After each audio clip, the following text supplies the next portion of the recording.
开放式关系有一个很重要的点是，你不能先去理解说它是一个多批行为，还是说是一对一的行为。不管一对一还是多批都一样，就是我们人其实我们在理解自己的感情的时候，我们都理解错了，所以它其实是给我们容错空间比较低一点，就是我们不需要为对方负责。如果我说今天跟你在一起，然后我们就说那你要以我为结婚对象哦，我们就失去了探索自己很多的可能性。在这个过程中，我们可能可以在对方看到自己的一些缺点和一些需要改进的地方，或者是说在他身上看到我喜欢我崇拜的地方。那心理学上面其实它就是这个意思，就是说我们会选择跟这个在一起，是因为我们看到他身上我们想要的发光的点，我想要变成那个样子，通常都是长这个样子。你要想人的自我是从刚出生的时候就一直在成长的，所以我们永远都不可能真正的成熟，我们只会在这个经历一直不断的去满足自我，一直去增加自我的厚度。所以我今天会跟你在一起，我说明在你身上看到热情，那我这个热情我已经圆融了之后，我在你身上得到了，我是不是可能会再去喜欢上下一个人生方向前进的一个发光点？那这个就是开放式关系，我觉得是一个很好的一个说法。但是开放式关系我会这样讲，这只是一个理想，它有点像是乌托邦的一个概念。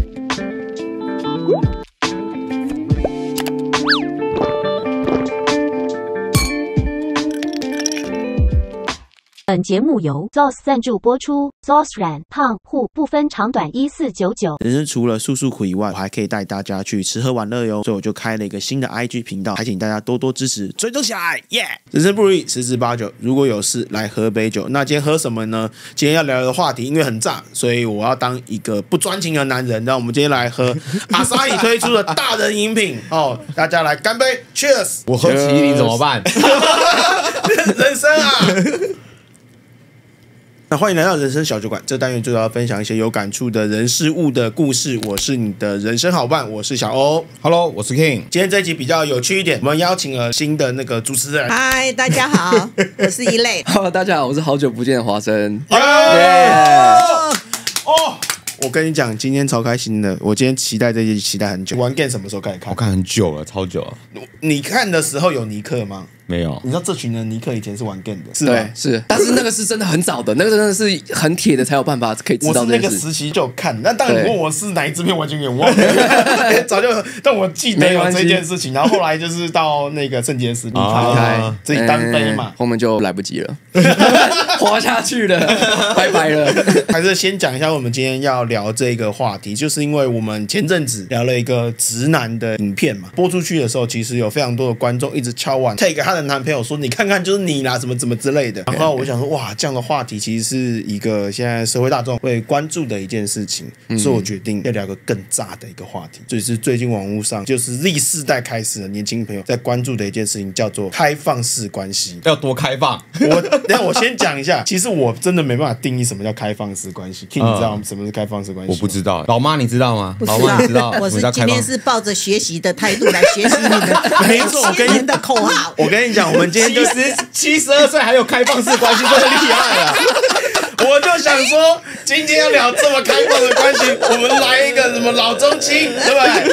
大交流，让老妈也学习看看什么叫开放式关系。对。花生，我可不可以问一下，就是说，你觉得开放式关系，如果说是你的话，你会怎么去描述这一件事情？我会讲开放式关系，不是因为我已经实施过。其实现在蛮多人就是开放式关系是行之有年的，但是他们开放式关系目前就是建立在说，我们人都是自由的，我们不想要再遵从过去的一夫一妻制，因为其实我们发现一夫一妻制这件事情，它其实是有人性上的一些缺点的。例如说，好了，我们的一夫一妻制是按照社会的这个框架决定应该要怎么做，我们就跟着怎么做。但事实上，其实你会发现在感情里面，很多人是不愿意做这件事情的。光 AA 制就是聊不完啊。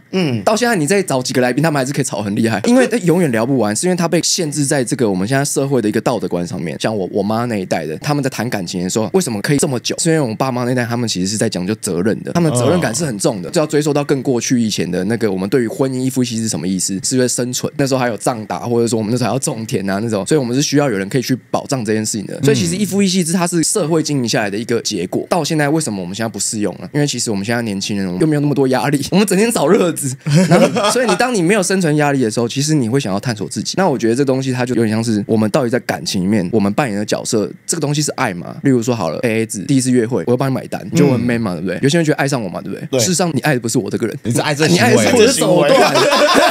只是爱这个行为而已。好，那我再讲一个例子，就是那如果我今天要追一个女生，我每天上下班接送，然后她没讲什么，我就先把她自己喜欢吃的东西，我就把她先记好这样，然后我就每天献殷勤，就是我如果长得还 OK 啦，然后我也不要太恶，这样正常的关系下，她通常应该是会爱上我的，但是她爱上其实是这个行为，她不是爱上我这个人，所以其实我觉得开放式关系有一个很重要的一个重点，就是你有没有办法可以看待对方这个人是独一无二的自己，他跟你一样，其实我们都是人嘛，然后我们其实我们自己的想法，今天喜欢吃火锅，隔天之后就看到那个蒙古烤肉，我就喜欢蒙古烤肉，他有像这种感觉，对，但我觉得我这个言论可能被误会，就是会被误会说不是你今天看到这个大奶妹就喜欢，然后大家就其实不是这个意思，不是这个意思，我每天都在社群上面精神出轨啊。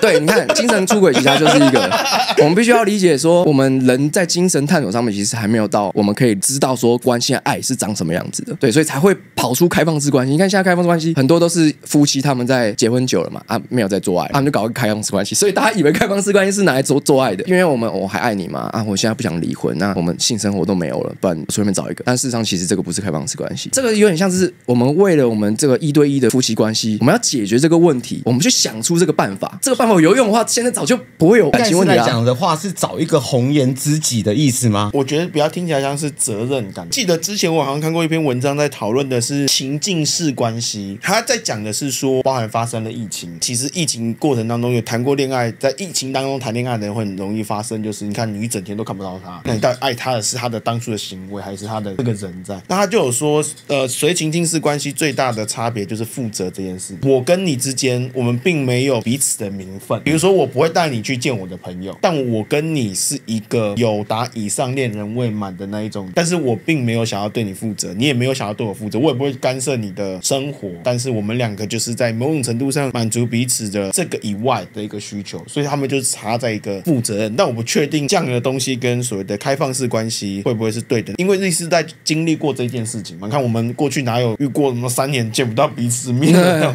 状况，但他们就经历了，所以他们会更享受当下彼此的恋爱关系在，但我不确定这两个是不是一样的。开放式关系有一个很重要的点是，你不能先去理解说它是一个多批行为，还是说是1对1的行为，不管1对1还是多批都一样，就是我们人其实我们在理解自己的感情的时候，我们都理解错了。就我们刚刚讲的那些东西，我们就爱上对方了嘛。我以前国中的时候很扯，朋友就说看到他穿球鞋，球鞋很白样很帅，我就爱上他了。你爱上他球鞋就是对，就是其实你会发现，就是你去观看一下你自己的感情，其实你都是在莫名其妙的地方爱上对方。那你爱上，就像你说的，就是一种情境。那你跟这个人其实是没有办法认识到很后面的，这个过程是必须的嘛，因为没有人可以我们在认识我就可以确定我跟你厮守终身，我们一定超合的啊！我看八字看星盘就直接合一合，就没有人做到这件事情。如果可以的话，现在就不会有这种问题了。所以它其实是给我们容错空间比较低一点，就是我们不需要为对方负责。如果我说我今天跟你在一起，然后我们就说那你要以我为结婚对象我们就失去了探索自己很多的可能性。在这个过程中，我们可能可以在对方看到自己的一些缺点和一些需要改进的地方，或者是说在他身上看到我喜欢我崇拜的地方。那心理学上面其实它就是这个意思，就是说我们会选择跟这个在一起，是因为我们看到他身上我们想要的发光的点，我想要变成那个样子，通常都是长这个样子。你要想人的自我是从刚出生的时候就一直在成长的。假设我今天30几岁了，我已经成长的这样，我已经觉得我很成熟了嘛。事实上你没有，我们没有到老干妈这种年纪的时候，这个成熟是有内在经验的差距的，所以我们永远都不可能真正的成熟，我们只会在这个经历一直不断的去满足自我，一直去增加自我的厚度。所以我今天跟你在一起，我说明在你身上看到热情，那我这个热情我已经圆融了之后，我在你身上得到了，我们圆满了嘛，我是不是可能会再去喜欢上下一个人生方向前进的一个发光点？那这个就是开放式关系，我觉得是一个很好的一个说法。但是开放式关系我会这样讲，这只是一个理想，它有点像是乌托邦的一个概念。国外我目前看到有，在台湾我还没有看到一个像我刚刚说的很成功的，找到自我的，然后很圆满的这个关系呢，它是新的，现在还需要进行很多很多的一些体验，体验完之后大家才可以出来说，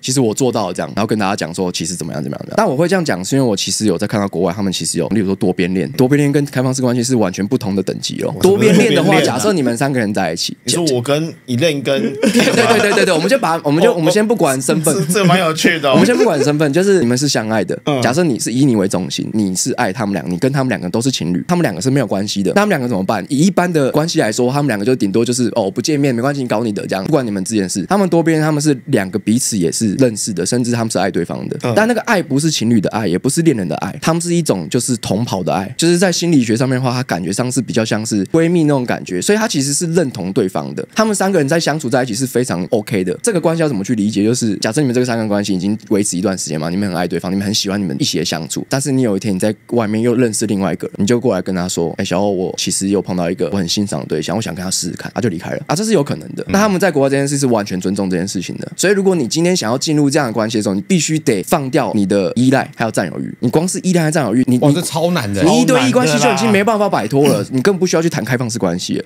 所以我会说，开放式关系其实它必须要有一个认知，就是你要去理解，其实占有欲和依赖它不会是爱的一种表现。那我们想要问一下我们的前辈Elaine来，对不对？听完今天所谓的开放式关系之后，你们过去有遇过类似的这种状况或经验吗？其实这个就是交朋友嘛。这个就是以前我们讲的交朋友嘛，对不对？就像你们讲的，也不一定要有性关系呀，就是大家都是可以在一起的。说一个最简单的，我以前我的同学，他很喜欢一个男的，然后那个男的也很喜欢他，大家就是男女朋友这样子，大概1年左右。偏偏呢，我那个同学就是等于闺蜜一样嘛，介入他们2个人的之间。这个男的又跟他的那个闺蜜很好，就是等于他这个男的同时喜欢2个女的嘛。可是最后结婚呢，这2个都不是的，跟胸部大的那个。对啊。以前讲的就是多探索，就是交朋友嘛。但是只是你们现在有多了很多的名词出来嘛。那就像我一样啊，我以前也有很多朋友啊，对不对？等一下是哪一种朋友啊？你要讲清楚一点。好，讲清楚一点，就是我以前也交了很多的男朋友，也同时交很多男朋友，对不对？可是呢，不是，我是说譬如啦，譬如。然后呢，这些人呢，我都是以平等的待遇在看这一些人。可是突然间有一天，有一个男的来告诉你，你为什么那么喜欢跟其他的男生在一起，不要跟其他的人在一起，你就跟我在一起。那你说我会答应吗？我当然不答应啊，因为我并不一定我只喜欢他一个人啊，所以我就最后呢舍弃这个人啦。我觉得他不能管我，我的观念是说，我不是你的老婆，我也不是你的女朋友，你不能管我这个事情。我要跟谁做朋友是我自己的选择。在这个时代就会很棒。原来你是始祖啊！就是这样子。真的是本来就是这样子，真的是始祖，真的是我们今天请到始祖。因为现在的恋爱关系，我觉得他们谈错了。例如说，我跟你在一起，手机给我，我要看你的那个，你有没有点赞？手机号码，对，我要知道你去哪里。手机密码先打开来。对，现在大家都会以这个为目的，说这个是我们交往的最基本的。你要有底线哦，你不能跟女生太好哦，或什么。其实我们在下意识我们会把，例如说，好，你原本就交这些朋友，你本来就跟女生不错啊，你要在一起早就跟她在一起，为什么会认识现在的女朋友之后，然后再去跟人家偷搞？没有意思啊，人不会这样搞啊，找自己麻烦嘛。假设我平常就已经跟女生不错了，我们本来就会交心了，我们界限本来就对你们的一般人来说是可能太亲密或怎么样。但如果这个人交女朋友之后，他却因为这个女朋友，他把所有的他过去的关系哦，亲密的就没有办法再亲密了，所以他们可能就失去好几个很棒的朋友。他等于把他自己的生活圈给限缩了。所以很多人他们交往之后，他们生活圈是很无聊的，每天就上班回来，要看电影嘛，要出去走走啊，怎么样之类。有小孩之后更无聊。现在的人是这样的。那开放式关系其实还有一个是跟时代性是有关的。现在跟我们这个时代，我们应该认为真正的感情是谈的怎么样？这个一定要听，是因为我听到之后我就发现，原来每个时代的感情观不一样。你的对不对是完全遵照当时的社会风气。所以古希腊他们的社会风气是怎么样？他们是喜欢推崇叫做少年爱。少年爱是什么？你们应该听过苏格拉底，就是那种很厉害的哲学家嘛。他们是充满智慧的哲人哦。那他们那时候也是要跟小男孩那种少男10几岁的要结为连理，他们就把它当成是一种类似婚姻关系的存在，而且一定要跟同性，比较流行的啦。当然还是可以跟异性的，只是他们异性他们鄙视。我们如果上节目名嘴，他就说这种异性恋鄙视不高雅，同性恋这件事情变成是高雅的事情了。你在那个时候，你如果不做这样的事情哦，假设我已经50、60岁了，我还没有一个小男生在旁边的话，人家会觉得，你应该是没什么智慧啊，不够照，不够照。对对，因为他那个概念是什么？是我们年纪大的男生，我们有人生智慧，我们教你。相反的，这个10几岁的一个小男生，他们要陪伴我们成长，给我们肉体，给我们这些东西。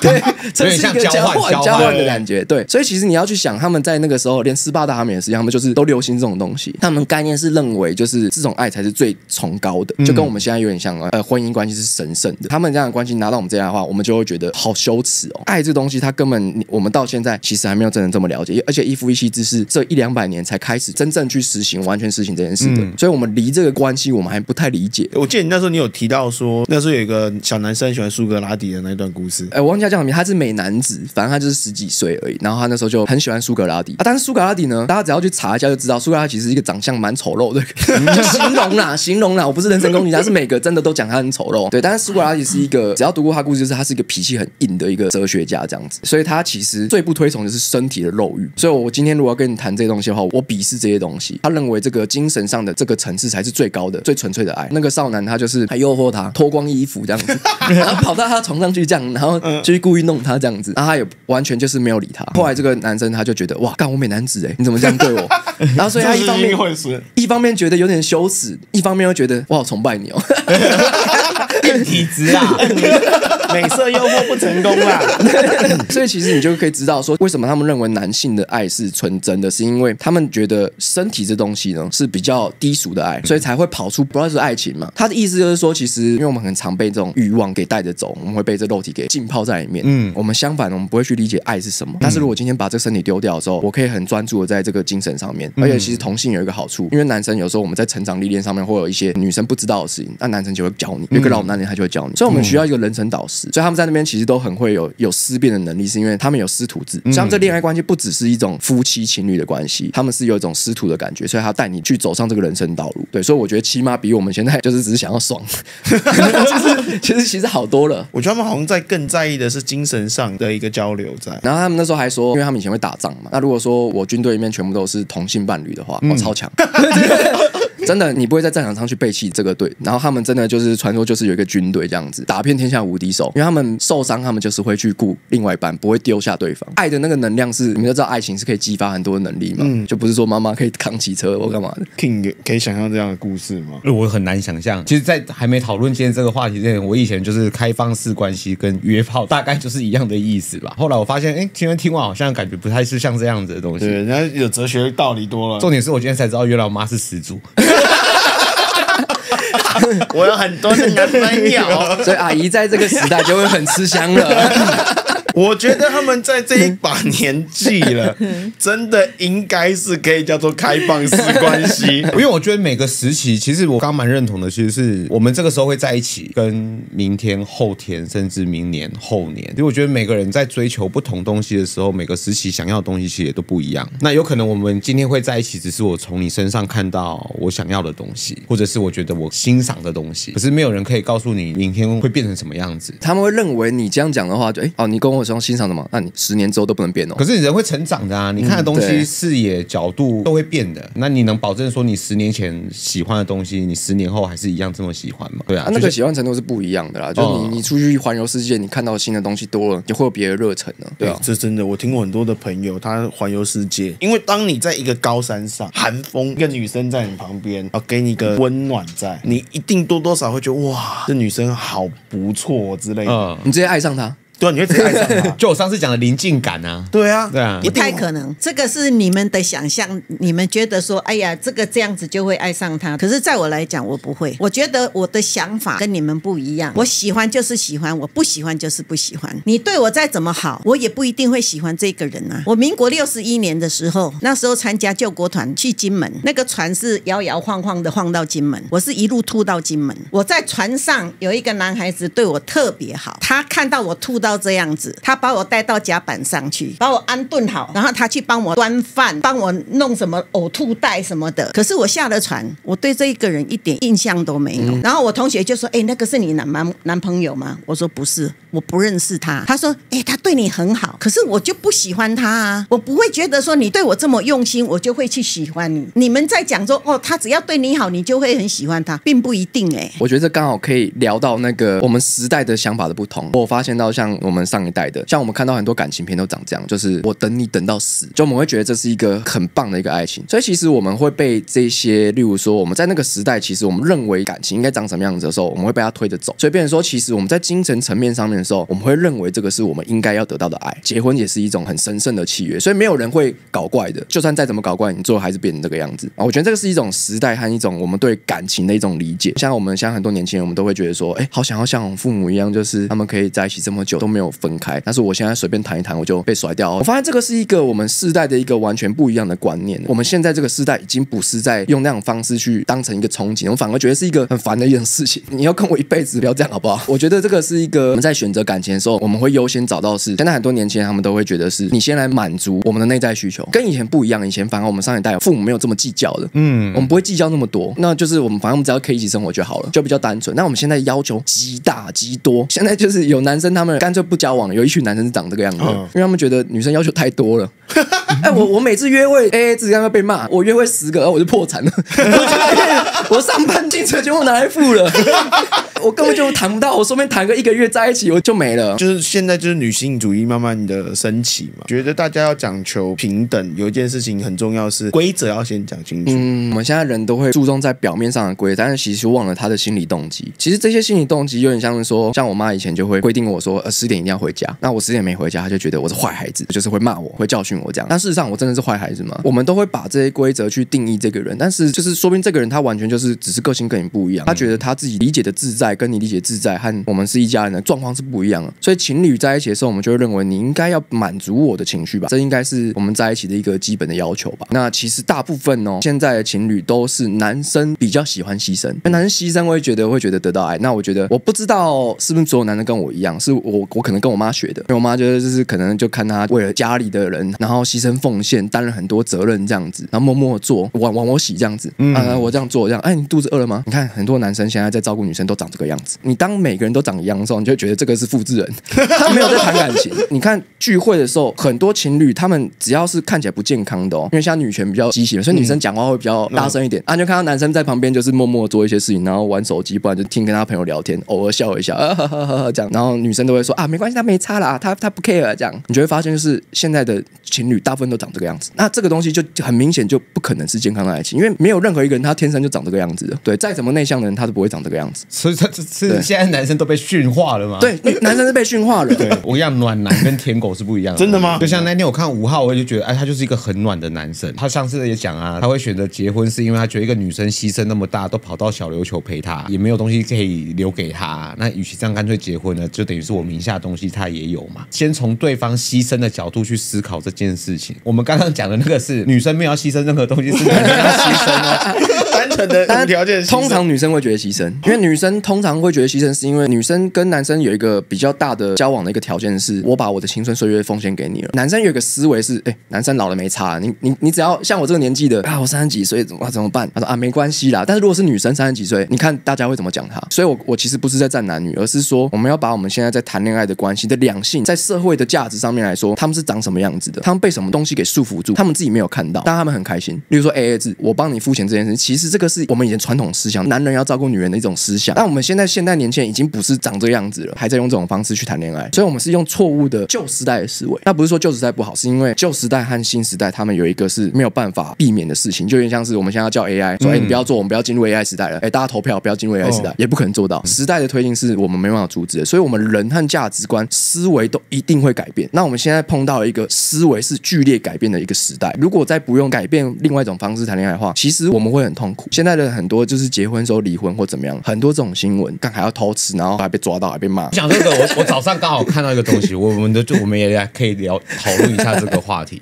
我今天早上刚好在滑脆，然后我就滑到一个女生 po 了一个她跟她男朋友的对话，她上面的文字是就是打她抓到她男朋友去全套店，然后哇靠，下面赞成就是你知道那种女生啊，哇，女生大部分讲什么？我想知道。女生就说什么出轨只有0次跟无数次。那我其实蛮想知道，全套店算出轨吗？看他是精神还是肉体啊？把肉体归进去，那一定算啊。那第二个我看到其实是我其实也蛮想知道，为什么没有人想说她男朋友其实是可能有需要，可是她不想用出轨这样子的方式，对，而是她选择去全套店一次买断性的。就像这样的比较炸的议题来聊聊看，我们长辈你们是怎么面对这样的话题跟问题？调剂这个问题我觉得我们遇到的比较少吧。我们这一代的啦，你说要去嫖妓，这个好像很少，讲出来不光彩嘛，应该是不光彩。但是我们在看的可能都是一些年纪比较大的人才会去走嫖妓，有可能是老婆不在了，然后他可能要有第二春，可是呢家里的人反对，所以他也交不到女朋友的时候，他就会去走这一条路嫖妓。要不然万华那一些人怎么样？哪里来的？真的他其实在做善事啊，交不到女朋友的人就去那边。但其实小欧，你刚好聊到说精神出轨和肉体出轨，我觉得从一个脑科学来讲，精神出轨是长什么一回事好了。这是我之前读到一个，我觉得这个知识大家应该要记起来。当我们在谈恋爱的时候我们去观察我们的脑部的话，你会发现我们的大脑在有一个部分在发亮，那我们就会产生一些我们的荷尔蒙啊，什么有的没的，谈恋爱会有的一些多巴胺啊，这样子。约会完之后，你回到家里再去回想刚刚那段约会的场景的时候，你还是觉得很兴奋嘛，因为才刚约会完嘛，对不对？那这时候你再去观察你的大脑，它发亮的区域是一模一样的，这意味着什么？我们大脑根本分不清楚现实和幻觉是长什么样子。所以我们其实你看我们在看电影的时候我讲一个比较老派的啦，就是可能看到安吉丽娜·裘丽，就是我们那时候觉得很性感的女性，你在入戏的当下的时候，其实你就会产生这种我爱上这个人了。所以你看许光汉，一堆人在说我许光汉，事实上这种东西全部都是真实的精神出轨，他真实在跟他谈恋爱。以大脑来说，他们分辨不了，他是真的在跟人家谈恋爱。以精神出轨的定义来看的话，其实每个人随时都在精神出轨，真的啊！从脑科学来看，你根本就没有差别啊。喜欢偶像应该也是精神出轨，他也是精神出轨一种，对，没错。所以我们只要讨论到精神出轨，你就要去理解说，其实以科学来看的话，精神出轨根本不是出轨。当然，你说跟这个人谈了感情之后很深的那种回忆，那是两回事啊。那个就是你跟人家建立这么长的感情，然后精神出轨，那我觉得是一回事。但是如果只是说，假设我今天在这个场合上我碰到你，我突然喜欢上你，这东西超级合理的，因为我喜欢你的一些发光的点啊，我觉得我好崇拜你我爱上你。但是那个爱在现实生活中我们是可以去控制的，但是我们是不是要扼杀掉这个感觉呢？其实不用，它可以转为更多更崇高的东西，就像苏格拉底。所以友情有没有发展成类似恋人的感情是可以的，男生跟男生就很常这样啊。你看《水浒传》那么讲，哥哥愿意为你死这样，两肋古时候就这样两肋插刀，古人的随便就死你不相信我就直接死给你看。他们把这个生命当成是他们对于感情的这种崇高神圣，所以他其实是可以跟同性是发展出这样的关系的。反而我们在现代人来说，我们没有这么深刻的感情。我觉得反而我们在现代来说，我们的感情观关系的东西是退化的。其实这个很酷对啊，我今天这样听一听啊，我不知道大家有没有这种经验。我们刚刚讲同性之间，我这样回想起来，有时候就是会有那种，比如说我们两个是哥们，平常大家就是很好，然后大家都腻在一起，因为那时候可能大家也没有男朋友，没有女朋友。可是有一天你突然发现，你旁边那个突然跟一个异性开始交往，然后你会开始觉得很不习惯，会有点小吃醋，对不对？可能我交女朋友，然后你就看我开始渐渐的可能没有办法像平常这样跟你一起出去玩啊，大家通电话拉塞刚才我们大家干嘛？不要，我跟我女朋友出去。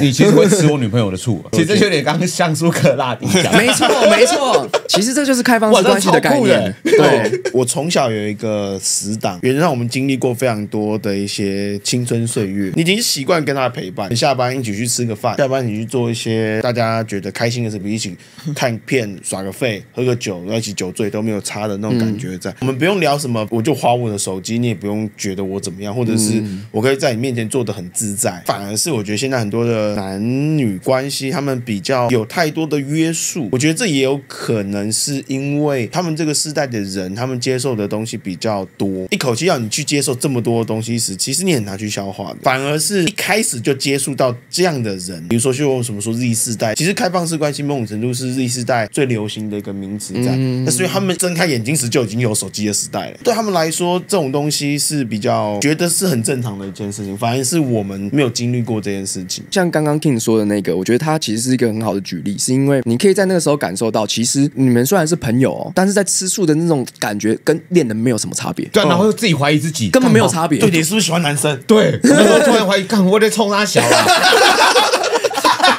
虽然说我不敢讲，因为我觉得现在我也只是在探索一个有点像是边边，但起码我觉得我愿意踏进去理解这件事情。我觉得大家应该去理解说，其实它也是一种爱的基本的组成。你都这样吃醋了，那更何况我刚认识的女生，他们会怎么去看待他们这段关系？他们根本就不认识对方多久啊！我爱上的都是你表演给我看的我私底下真正一面没有给你看到这个也是蛮好奇的，就是占有欲这件事情。回想我们过去一直以来的这个恋爱关系，你们的占有欲会一样吗？我觉得我自己观察到我占有欲，其实它是会越来越严重的。如果你没有去理他的话，你没有去理解说你为什么会占有欲，那这个东西它其实跟你原生家庭是有关系的。其实小到连那种你现在讲起来是完全没逻辑的，例如说可能我玩具都被我弟拿走，然后我想为什么我都要分给他啊？我明明刚开始生出来的时候只有我一个人啊，父母就说爱我一个人这样，啊我弟弟出来，你要小孩子怎么去想这件事情？所以其实他在这个时候他开始在理解爱这件事情呢。那我在理解爱的时候，我理解爱是一种责任感啊，就是你弟嘛啊，什么事情就先过去，你长子啊，就是你要先去负责任，先去担啊。所以你在长大的时候，你就会去理解这件事情，你就会觉得说，通常长子他通常都比较喜欢照顾别人，他们觉得牺牲自己是一种爱的表现。但事实上呢，他们其实在牺牲自己的时候，会感受到他们在原生家庭那时候的痛苦，这个是心理学的一种基础的一个理解。当感觉到痛苦的时候，我就感觉到爱。人是一个很奇妙的东西，所以每个人的连接都不太一样，但是你每次占有欲都一定是痛苦的。没有人在占有欲发生的时候说啊，我超爽这样，占有欲又来了啊，超爽了。我跟你讲一个认真，我妈占有欲，其实我觉得她超强，超强。怎么？我妈从以前就跟我讲，交女朋友只有一个东西是不能犯的，不准带回家。你在外面怎么玩，什么都可以，可是就是不准带回家。然后我人生第一次想说跟一个女生好好交往，以前都是在外面乱玩嘛，然后我就想说，那我就约我妈，然后跟我女朋友大家出去吃个饭，去走一走。我操，我妈那天脸超臭。你那为什么要脸臭？她觉得儿子被抢走了。占有欲，那个不是占有欲，所以现在想狡辩。我认真跟你讲，我们现在给你一个澄清的机会。我那一天从头到尾，我他妈吓出一身冷汗。我从来没有看过我妈这样过。可以知道大概几岁的时候吗？20岁、21岁的时候。21岁。对啊，因为我妈从以前都没有看过我女朋友嘛，我也不可能带回家，dating 都是在外面的。人生第一次带我女朋友出现在我妈面前的时候，哇操，儿子被夺走了，儿子被夺走。什么叫负0度以下？所以为什么我叫他不要结婚，不要生小孩？原来是这个原因。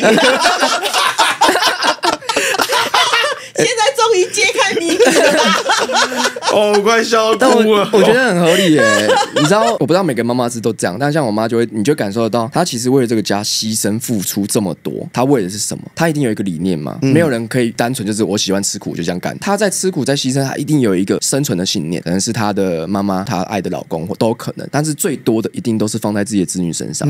所以我们都会望子成龙嘛。他们就会觉得说，像我妈为什么控制我控那么凶？我其实以前不能理解，但我现在觉得说，没有，她把所有筹码压在我身上，她觉得她人生唯一美好的事情，可能就是在养育我这件事情上面。所以她有占有欲，我觉得超正常的啊。那个是她唯一的权利，不能拿走这个占有欲。所以占有欲这件事情，它到底是好还是坏？其实它是一种生存欲望。我们妈妈那个时代的时候，她是绝对是正确的。她为了这个家付出这么多，她根本就不愿意做这件事情啊。从我妈身上看得出来，我觉得很痛苦，就会觉得她到现在才开始认识到说，我人生开始要过什么样的日子了，是在她没有这个家庭束缚的时候。拉回来刚刚那个话题，为什么你当初要脸这么臭？第一个，我是觉得说你年纪还不是很成熟，就交个女朋友而已，又不是要结婚。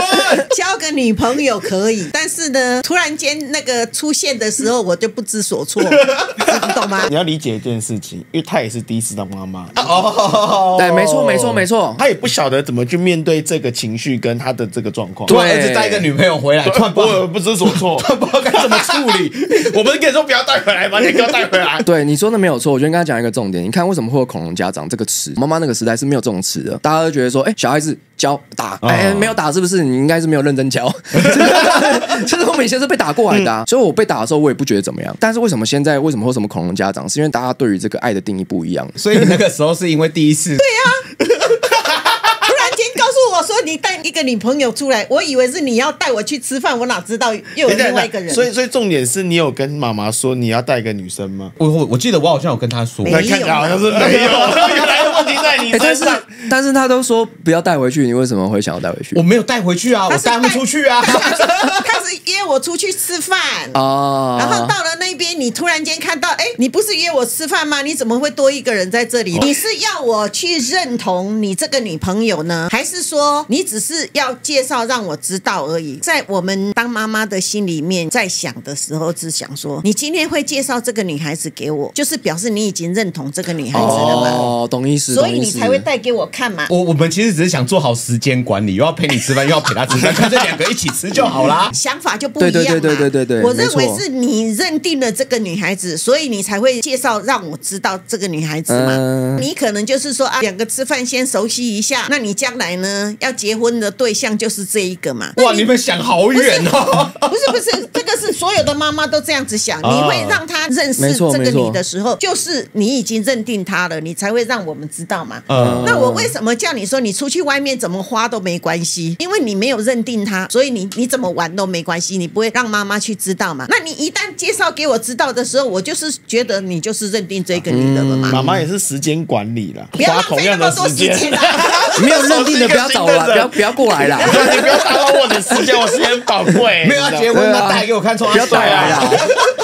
那也没什么问题啊。那你们呢？你们那个年代嘞？我们的一个年代就是爸爸妈妈看综艺的啊。你交了男朋友，你就是认定要嫁这个男孩子，你才会带回家嘛，介绍你爸爸妈妈认识他嘛，一样嘛。现在新时代的恋爱关系，未来会长这个样子，可能现在比较难理解，就是我们刚刚说到的依赖和占有这件事情，其实它在本质上面的话，就是对于爱来说，不是一个正确的一个形式存在。那我们不一定做得到嘛，反正我们只要理解就好了，我们就可以知道大概真正的感情会是怎么样。它应该是一个很自由的，我们不需要去填补对方的不安全感。例如说，你为什么都不传讯息给我？说明就忙啊。你出去外面玩都没有想到我，我出去外面跟我有朋友，我跟我朋友是真实的感情啊，我们当下的相处都是快乐的啊。但是我不会因为这样就不爱你啊。所以那种东西都是你自己想象出来的不安全感。这种东西它完全在感情面是没有用的。我觉得人是人心肉做，没有任何一个人他生下来之后，他天生可以把占有欲和吃醋给丢掉的。当我面临这件事情，我必须得面临一件事情，就是阿德勒说的客体分离。我先要去理解说为什么会吃醋，为什么会有占有欲，然后再去理解说这些情绪从哪来，绝对不是他的。感情这种东西，你当初会爱上他是爱上他最美好的那一面，但是你们在一起之后，他那美好的那面被你控制住了，或是他因为一些其他的限制，他没了这个东西了，那你还是爱上他吗？在本质上呢，其实你不爱他，你只是想要继续占有他而已。你根本就不是真的在爱他。所以其实你只要理解到这个本质，就会知道说，那他如果找到一个精神出口上，找到一个你没办法给他的，这东西也不是说你不好，就是他可能天生就是往那边走，他就喜欢国外的一些东西啊，我就不是国外人嘛，我没办法给他这些东西，这一定是他这个先天性他的一种向往，他可以给他精神上的这些东西，我觉得反而是好的。我以女性的方面来讲呢，我觉得没有一个女孩子能够接受了。好了，我的老公今天跟一个女的传这些有的没有的，可能这个是精神上的，你们讲的嘛，精神上的出轨嘛。当老婆的我占有欲，我一定很强的，我也不可能让你这样子。我妈天蝎座，没错，天蝎座，天蝎座不得了。为什么我觉得现在会讨论开放式关系，跟以前的人价值观怎么差这么多？是因为现在的人他们比较讲求追寻自我这件事情。以前的话，我们谈恋爱不是这样的啊。我以前会觉得说，我只要有一个不错的对象，然后他很爱我，我就觉得这是我了。所以其实我们在感情里面都一定是找到我的存在。但现在的人其实他们会在别人身上已经找不太到了。我们可以在网络上找到这么多人，然后我们可以有这么多的关注点。那以前不一样，以前我们谈恋爱的那个成本是很高的。那现在不一样，现在我们根本不需要零成本，我们在网络上这样子弄这样啊，零成本之后，你就会发现，其实你在谈恋爱的压力就会少了很多。现在不是喜欢什么收集星座男，其实这种行为他都是在探索他的自我，所以我们有很多的机会可以去探索自我这件事情，就必须得理解一件事情：你的安全感在别人身上是绝对找不到的，这是肯定的，这个是心理学这个已经研究出来的，你是绝对不可能在别人身上找到安全感的，你只能一时的占有。那真正要怎么做到这件事情，就是必须得理解说你不安全感的地方是从哪里来的。你去理解完这件事哦，你把你的不安全感接回来之后，我们现在直接讲到最后，就是你变成一个完整的人了，你不需要他给你下任何承诺。我也知道我现在跟你是完全独一无二的人，但是这个时候我选择跟你在一起，因为我最喜欢你现在的样子，还有我们两个可以在一起的时候，不是一种我补你，你补我了，而是我们两个是完整的圆了。我们在一起的时候，我们可以创造出更多的火花，那这东西它才会成长。那这个是目前现在的关系看起来就是已经有一个很好的一个说法的一个方向。你们现在讲的情况都是未婚前的嘛？对。那如果是结婚后呢？我觉得现在的年轻人比较不太 care 结婚这件事情，反而有点怕结婚，因为结婚现在你就看到很多什么离婚之后还要付赡养费。我觉得可能是因为现在离婚率太高了，变成说我们对婚姻来说没有什么保障。但以前的人不是这样，以前结婚哪会这么容易离婚呢？对啊，我们现在的年轻人结婚，我们都会觉得那是一张纸。以为你听完觉得像新一代的年轻人在谈恋爱上面有什么样的一种新的体悟跟感受吗？其实这个就已经很久以来都是这样子，不是吗？我其实觉得不太一样的。我曾经看过52号宇宙，把一群小白鼠放到一个衣食无缺，他们再也不用为了吃东西、喝水跟居住的空间去担心。大家都会想象成这样子，老鼠会越生越多，结果没有，最后老鼠最后还是全死光。然后这当中就发现老鼠开始产生很多的变异，他们会喜欢同性，对他们突然喜欢同性，耍自闭、成群结队，然后开始打扮漂亮。其实跟我们现在的人就是一模一样的。对啊，其实你会发现比较先进的国家，当你资源过多或者是资源多的情形之下，刚刚我们讲的某一部分，为什么老一辈他们比较没有像这样子的问题，是因为那时候大家都还是有个目标，对，就是你要工作，你要赚钱，你要养家，没时间想这些有的没的啦，对，你没有时间想这些有的没有的事情。对于现在的人来讲，这也没有对错，是因为时空背景不一样，时空背景已经完全不同了。现在有的东西都是上一辈都已经打造好留下来给大家的东西了，所以当大家开始不见得得追求什么东西的时候，反倒回过头就是开始追求那我自己到底想要什么，因为我们生存目的没了嘛。对，因为他们的生存目的没了，就跟那一群小白鼠最后的下场其实是一样的。听一听就觉得干很恐怖，很毛骨悚然，就会目前看到都一样。所以现在的文明病很多啦，对，文明病很多，忧郁症的啊，精神病的啊。小白鼠有一群最后也是这样子啊，对啊，都不理哦，就是你走过去他也不理你哦，咬他他也无所谓了，躺平主真的，他说被咬他也无所谓，他就放弃啦。我想要做个收尾，因为我们之前有跟观众收集了这个开放式关系主题的这个问题。第一个，那观众他是说这只是一个不想负责任的委婉的说法吧？有句话可以解释这个行为，就是现在有一个叫悲观者永远正确。他如果去往不好的地方去想的话，他会证明他是正确的。必须要理解开放关系，你必须得打破以往的旧有认知，这件事情是比较痛苦一点有可能像我今天还没有讨论这个之前，我的认知就是一直停留在开放式关系就是约炮而已，就是不负责任的。可是今天我听完，我突然发现，其实好像根本跟我想象中的完全不是这么一回事。留这一位的那个言，拜托今天一定要看这一集，保证颠覆你的想象。就像我妈讲的嘛，交朋友而已。第二个问题，他是说，对于开放式关系的界限到底在哪？感觉很难抓到。它的界限就是没有界限。你如果还有界限的话，你就不要去谈开放式关系了，你还是保有在原本的1对1就 OK 了，就不要去聊这个话题了，因为这有点像是一个选择啦。接下来就有观众说，如何跟另一半提想要开放关系？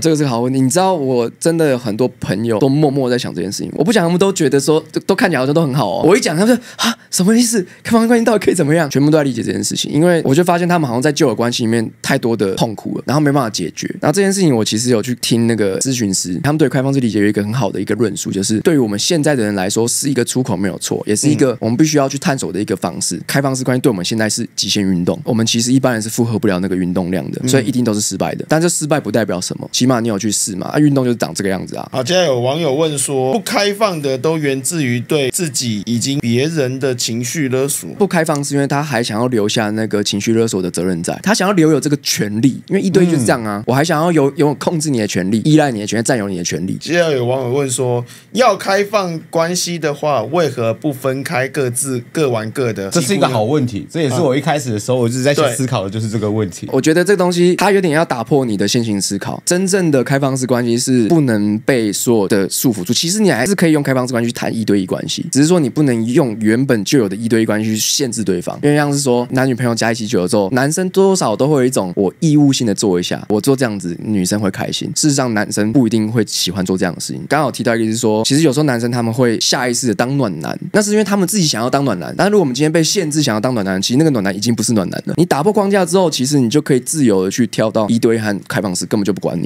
因为问题根本就不在这个上面。好，最后一个网友他说绝对不是拿来当出轨的借口。对，很多人他们谈开放式关系都谈错了，他们都会把它当成说，我们现在在一起久了之后啊，干出事了，性欲没有解决，你也没有给我安全感，那不然找别人，他们就把这当借口。但是开放式关系是在刚开始要谈关系的时候就要讲清楚了，这才是正确的。我觉得你要怎么讲清楚？所以其实现在很难啊。我觉得很难呢。我现在会讲是因为我知道这个理论，但是你要真的做到这件事情，它是需要一点不容易的时间去革命的。其实现在这个时代，它刚好到了一个转折点，它是一种认知革命的时代。就连我自己要去认识这个观念，我都需要花很大的力气去理解了，更何况比我年纪更大的人。那你说年轻人，他们刚张开眼就看到开放式关系，所以他们的观念很容易接受。好，那今天我们主要是在聊一个开放式关系的一个话题在，所以如果说说你对这样的话题，你还是觉得有任何的疑惑，或者是觉得有想要跟我们讨论的话，欢迎留言让我们知道。What the fuck life， 看你们对人生抉择时的勇气了。那我们就下集见，拜拜。